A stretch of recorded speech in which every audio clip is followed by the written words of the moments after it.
was the beginning of trying to map out the spine of R and the limbs of U, as this sort of thing has never been done before. I wasn't sure how to approach it. The first instinct was to attempt another vowel map.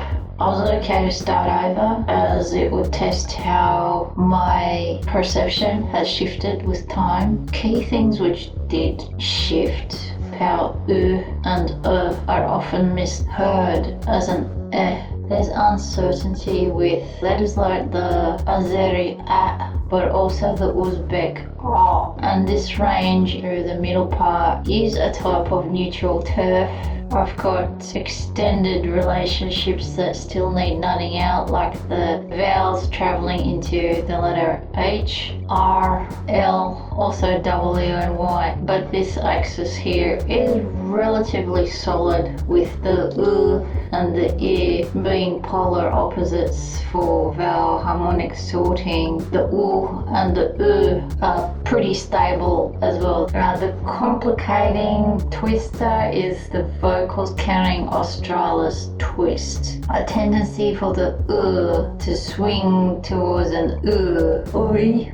It's like a blending between the and the I. Other forms are like ui, ali, eat. Kind of like a portamento wheel. What this exercise started to highlight was states of letters which are currently not used right now, and there are some instances where letters have been deleted, and I need to honour that with this type of mapping, especially with the glockenspiel, which took over the function of G, Q and K. There were different states of R where at the beginning where I needed to annotate, that was a very short R, but this short R is not quite used anymore. Same with the Azeri A, that was blending towards an I, but afterwards I designed another letter which was like a state of E. This area, the spectrum of the E, still fairly unstable, and the same is the case with the Uzbek R, because when I hear them say rahat,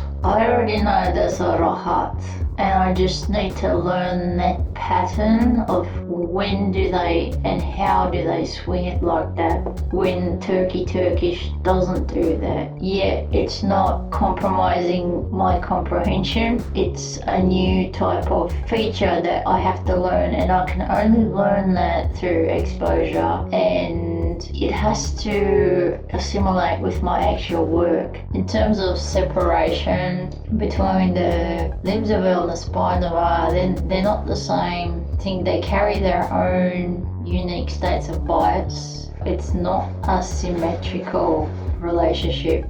Ilai is a retrofit due to this Azeri A space up here. In my actual work, I was ready to discontinue this one after the evolution of the I thought it's ready to change now, but I shouldn't have done that in this level of work. I had to do that within my transcription phase with the actual text first to ensure that truly is the case. I'm okay to keep that there as a memory, never retrofit until the font has actually evolved first. That's really important. I've learned that now. Yeah, this experience here, just seeing how it's skewed, that's what signaled you don't retrofit in post. You have to honor the original state, and that's just the complication of this is evolving work. I'm rolling blind without any previous frameworks.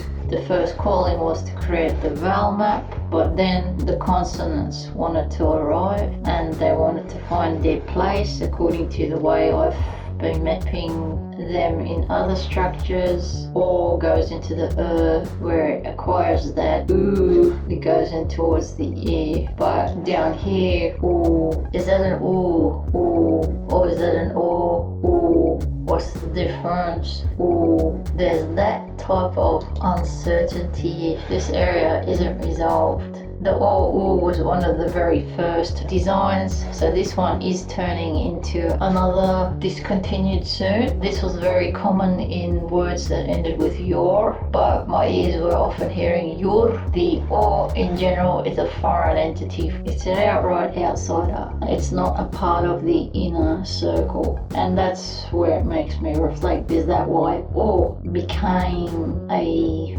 expression that communicates that or an other, not us, not me, not we, onlar, them. I imagine this space in here is gonna shape shift.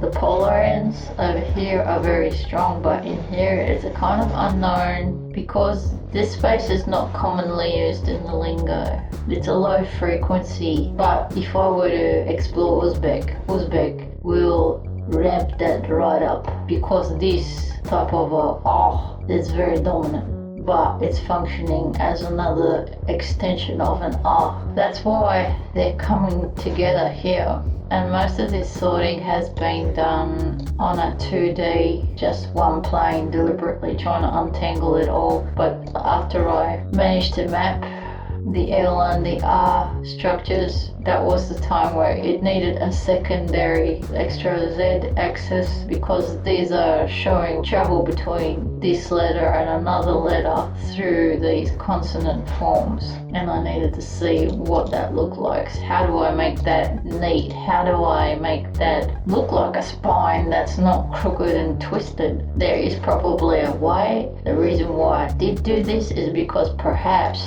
this would provide more insight onto the structure of the vowel map. Perhaps there's a way I can restructure this form to make it more aligned with these different dominants in the language. But even within the 2D form, there was still a beautiful sense of structure starting to evolve. This was starting to look right. It's headed in the right direction. Culturally, this L is more Arabic direction coming from southwest, and this form is more Persian that's coming from the southeast. How this is at the moment is just a reflection of the true state. It will find its way with time.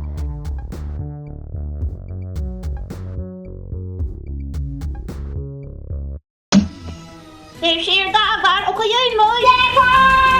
Adım Ayşe! Get used to it!